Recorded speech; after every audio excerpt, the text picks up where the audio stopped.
Hello guys, നമ്മളതിനെ കർണാടകയിലെ ഐഹോളയിലെ കാഴ്ചകളൊക്കെ കണ്ട ശേഷം ഇനി അടുത്തതായിട്ട് പോകുന്നത് ഇവിടുന്ന് 13.7 കിലോമീറ്റർ മാറിയിട്ടുള്ള പട്ടടക്കൽ എന്ന സ്ഥലത്തേക്കാണ് കേട്ടോ. പട്ടടക്കൽ എന്ന് പറയുന്നത് യുനെസ്കോ വേൾഡ് ഹെറിറ്റേജ് സൈറ്റ് ആണ് കേട്ടോ. ഒരു ടെമ്പിൾ കോംപ്ലക്സ് ആണ്. അങ്ങനെ നമ്മളിവിടെ എത്തി ടിക്കറ്റ് എടുക്കുകയാണ്. ഒരാൾക്ക് 40 രൂപയാണ് കേട്ടോ വരുന്നത്. അപ്പോൾ നമ്മുടെ 17 ദിവസത്തെ ബൈക്ക് ട്രിപ്പിൻ്റെ മൂന്നാമത്തെ ദിവസമാണ് കേട്ടോ ഇന്ന്. അപ്പോൾ വീഡിയോസ് ആദ്യമായിട്ട് ആരെയും കാണുന്നുണ്ടെങ്കിൽ ഇഷ്ടപ്പെടുകയാണെങ്കിൽ ലൈക്ക് ചെയ്ത് സബ്സ്ക്രൈബ് ചെയ്ത് കൂടെ മറക്കണ്ട. അങ്ങനെ നമ്മൾ ഏതായാലും ക്ഷേത്രത്തിനുള്ളിലേക്ക് കയറുകയാണ്. പട്ടടക്കൽ ക്ഷേത്ര സമുച്ചയത്തെക്കുറിച്ച് പറയുകയാണെങ്കിൽ യുനെസ്കോയുടെ ലോക പൈതൃക പട്ടികയിൽ ഉൾപ്പെട്ടിരിക്കുന്ന ഈ സ്ഥലം ഇന്ത്യൻ ക്ഷേത്ര ശില്പകലയുടെ ശോഭനമായ വിദ്യാലയം എന്നാണ് അറിയപ്പെടുന്നത്. ചാലൂക്യ രാജവംശകാലത്ത് പിറന്ന ഈ ക്ഷേത്രങ്ങൾ ഇന്ത്യയിലെ വാസ്തുശില്പ ചരിത്രത്തിന് സ്വർണ്ണ പതക്കം കൊടുക്കുന്നവയാണ്. പട്ടടക്കൽ സ്ഥിതി ചെയ്യുന്നത് കർണാടകയിലെ ബഗൽകോട്ട് ജില്ലയിലെ മലപ്രദേശമായിട്ടുള്ള മലപ്രഭ നദിയുടെ തീരത്താണ്. ഇത് ബദാമി, ഐഹോള എന്നിവയോടൊപ്പം ചാലൂക്യ ക്ഷേത്ര ത്രികോണം ആയിട്ട് അറിയപ്പെടുന്നുണ്ട്. ക്രിസ്തുവിന് ശേഷം 7ാമത് നൂറ്റാണ്ടിൽ നിന്നും 8ാമത് നൂറ്റാണ്ട് വരെ ചാലൂക്യ രാജാക്കന്മാർ ഇവിടെയായിരുന്നു തങ്ങളുടെ രാജകീയ ഉത്സവങ്ങളൊക്കെ നടത്താറ്. രാജാഭിഷേകങ്ങൾ, വാരാഘോഷങ്ങൾ എല്ലാം പട്ടടക്കലിൽ തന്നെയായിരുന്നു. അതുകൊണ്ടാണ് ഈ സ്ഥലം പട്ടദക്കൽ, അതായത് കിരീടധാരണത്തിന്റെ സ്ഥലം എന്ന പേരിൽ അറിയപ്പെട്ടത്.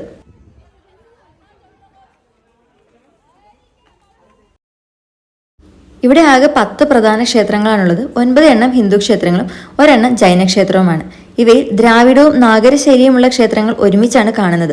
അതാണ് പട്ടടക്കലിലെ ഏറ്റവും വലിയ പ്രത്യേകത. ഇത് ദക്ഷിണേന്ത്യൻ ദ്രാവിഡ ശൈലിയും വടക്കേന്ത്യൻ നാഗരശൈലിയും ഒരുമിച്ച് സംയോജിപ്പിച്ച കലാപാരമ്പര്യത്തിന്റെ പ്രതീകമാണ്. ഇത് മാത്രമല്ല, ക്ഷേത്രങ്ങൾ മുഴുവൻ ചുവന്ന മണൽക്കല്ലിലാണ് നിർമ്മിച്ചിരിക്കുന്നത്.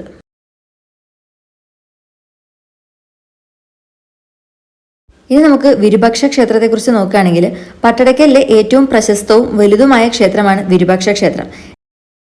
8ാം നൂറ്റാണ്ടിലെ ലോകമഹാദേവി എന്ന റാണി തന്റെ ഭർത്താവായ വിക്രമാദിത്യ രണ്ടാമന്റെ വിജയത്തിന് സ്മാരകമായി നിർമ്മിച്ചതാണിത്. ഈ ക്ഷേത്രം കാഞ്ചീപുരത്തിലെ കൈലസനാഥ ക്ഷേത്രത്തിന് സമാനമായ ദ്രാവിഡ ശൈലിയിൽ പണിതതാണ്.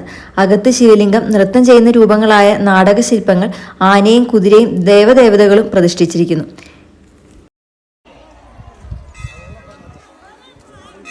അടുത്തതാണ് മല്ലികാർജുന ക്ഷേത്രം. വിരുപാക്ഷ ക്ഷേത്രത്തിന് സമീപമായിട്ടാണ് ഈ ഒരു ക്ഷേത്രം സ്ഥിതി ചെയ്യുന്നത്. ത്രൈലോക്യ മഹാദേവി എന്ന രാജ്ഞി പണിതതാണിത്. അത് അതേ കാലഘട്ടത്തിൽ നിർമ്മിച്ചതാണെങ്കിലും ഈ ക്ഷേത്രം അല്പം ചെറിയതും കൂടുതൽ നയമാർന്നതുമായിട്ടുള്ള ശില്പങ്ങളുള്ളതുമാണ്. ഇരുവരുടെയും ശില്പങ്ങൾ ചാലൂക്യ കാലത്തിന്റെ ഉന്നത നിലവാരമാണ് ഇവിടെ തെളിയിക്കുന്നത്. അടുത്ത ക്ഷേത്രമാണ് സംഗമേശ്വര ക്ഷേത്രം. ഇത് പട്ടടക്കലിലെ ഏറ്റവും പഴയ ക്ഷേത്രമാണ്. വിജയാദിത്യയുടെ കാലത്താണ് ഇത് നിർമ്മിച്ചിട്ടുള്ളത്. ഇത് ദ്രാവിഡ ശൈലിയിൽ പണിതതാണ്. പൂർണ്ണമായും കല്ലിൽ കൊത്തിയതുമാണ്. ഇവിടെ യജ്ഞമണ്ഡപവും പിരമിഡ് ആകൃതിയിലുള്ള വിമാനവും ശ്രദ്ധേയമാണ്. അടുത്തതാണ് ജൈന ക്ഷേത്രം. ഇത് പട്ടടക്കലിലെ അവസാന ഭാഗത്താണ് ഉള്ളത്. 9ാം നൂറ്റാണ്ടിൽ രാഷ്ട്രകൂട കാലത്ത് നിർമ്മിച്ചതാണ് ഈ ഒരു ക്ഷേത്രം. ഇവിടെ ശില്പങ്ങൾ അല്പം ലളിതമായിരുന്നാലും അതിന്റെ ആഴത്തിലുള്ള ജൈനമത ചിന്ത വ്യക്തമാക്കുന്നതാണ്.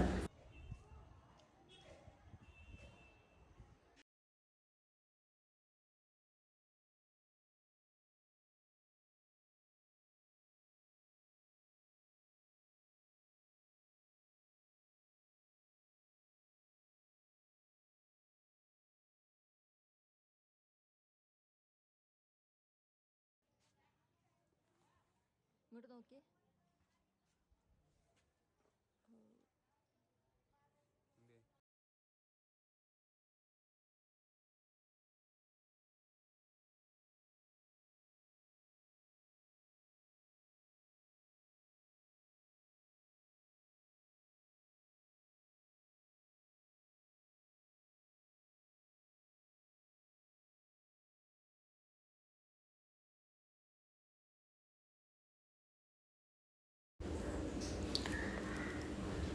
1987 പട്ടടക്കൽ ക്ഷേത്ര സമുച്ചയത്തെ യുനെസ്കോ വേൾഡ് ഹെറിറ്റേജ് സൈറ്റായിട്ട് പ്രഖ്യാപിച്ചു. ഇത് ഇന്ത്യൻ ക്ഷേത്രകലയുടെ വളർച്ചയുടെ ജീവനുള്ള സാക്ഷിയാണ്. ഇവിടുത്തെ പരിസരം ആർക്കിയോളജിക്കൽ സർവേ ഓഫ് ഇന്ത്യ സംരക്ഷിച്ചുകൊണ്ടിരിക്കുന്നുണ്ട്.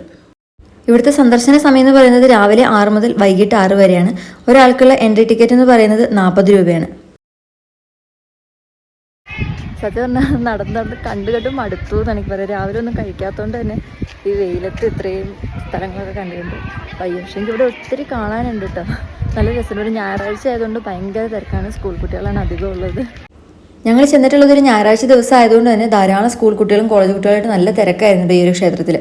ഇതിനോട് ചേർന്നിട്ടുള്ള മറ്റ് പ്രധാനപ്പെട്ട സ്ഥലങ്ങൾ എന്ന് പറയുന്നത് ഐഹോളയും ബദാമിയൊക്കെയാണ്. ഇത് മൂന്നും കൂടെ ചേർത്തിട്ട് നമുക്ക് ചാരുവിക്ക ട്രയാങ്കിൾ എന്ന് വിളിക്കാൻ പറ്റും. നടന്ന് ഞാനൊരു വഴിക്കായി, അതുകൊണ്ട് ഇവിടെ ഇരുന്ന് റെസ്റ്റ് എടുക്കുകയാണ്. അച്ചോട്ടം കാണാൻ വേണ്ടി ഇതും കൂടെ കാണാൻ വേണ്ടി പോയിട്ട്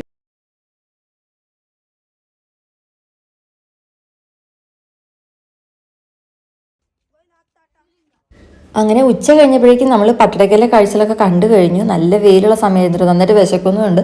അങ്ങനെ നമ്മൾ ഇനി അടുത്തതായിട്ട് ബദാമിയിലേക്ക് പോകാൻ കേട്ടോ. അപ്പോൾ പോകുന്ന വഴിക്ക് ഏതായാലും ഫുഡ് കഴിക്കാൻ വേണ്ടി കയറുകയാണ്.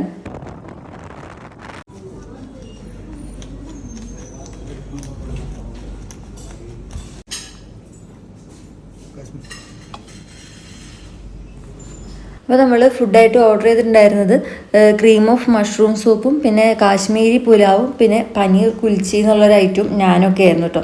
പിന്നെ സോഡ നാരങ്ങകളും പറഞ്ഞിട്ടുണ്ടായിരുന്നു. അങ്ങനെ ഫുഡൊക്കെ കഴിച്ചു. കാശ്മീരി പുലാവ് ആദ്യമായിട്ടാണ് ട്രൈ ചെയ്യുന്നത്. നല്ല രസമുണ്ടായിരുന്നു. നല്ല മധുരമുള്ള ഒരു ഫുഡായിരുന്നു കേട്ടോ. മഹാരാഷ്ട്രയിൽ നമ്മൾ മിക്ക സ്ഥലത്തും ഭക്ഷണം കഴിച്ച് കഴിയുമ്പോൾ അവർ നമ്മൾ കൈ കഴുകുന്ന നേരെ ആകുന്നതിനനുസരിച്ച് ഒരു ബൗളിനകത്ത് കുറച്ച് ചൂടുവെള്ളവും അതിനകത്തൊരു നാരങ്ങയും കൂടി ഇട്ടിട്ടൊരു സംഭവം കൊണ്ടുപോകട്ടെ. എനിക്ക് ആദ്യം പെട്ടെന്ന് കണ്ടപ്പോൾ മനസ്സിലായില്ല എന്താണെന്നുള്ളത്. നമുക്ക് അവിടുന്ന് തന്നെ കൈ അതിനകത്ത് വെച്ച് കഴുകാനാണ് കേട്ടോ. അതായത് നമ്മുടെ കയ്യിൽ ഈ എണ്ണമയും കൊഴുപ്പൊക്കെ ഉള്ളതുകൊണ്ട് അത് ചൂടുവെള്ളവും നാരങ്ങയൊക്കെ എത്തിട്ട് നമ്മൾ കൈ കഴുകി കഴിയുമ്പോൾ നമ്മുടെ കയ്യിലുള്ള പ്രധാനപ്പെട്ട ആ കൊഴുപ്പും കാര്യങ്ങളൊക്കെ അങ്ങ് പോകും. നമുക്ക് പിന്നീട് കൈ കഴുകാൻ നല്ല സുഖമായിരിക്കും. അങ്ങനെ സിസ്റ്റം കണ്ടിട്ടോ, നല്ല രസമുണ്ടല്ലേ. അങ്ങനെ നമ്മൾ ഭക്ഷണമൊക്കെ കഴിച്ച് കഴിഞ്ഞ് വെളിയിലേക്ക് ഇറങ്ങി. ഇനി നമ്മൾ അടുത്തതായിട്ട് ബദാമിയിലേക്ക് പോകാൻ കേട്ടോ. അപ്പോൾ വീഡിയോ ഇഷ്ടമായിട്ടുണ്ടെങ്കിൽ ലൈക്ക് ചെയ്ത് സബ്സ്ക്രൈബ് ചെയ്ത് ഞങ്ങളുടെ യാത്രയിൽ കൂടെ കൂടാൻ മറക്കല്ലേ. Okay, by.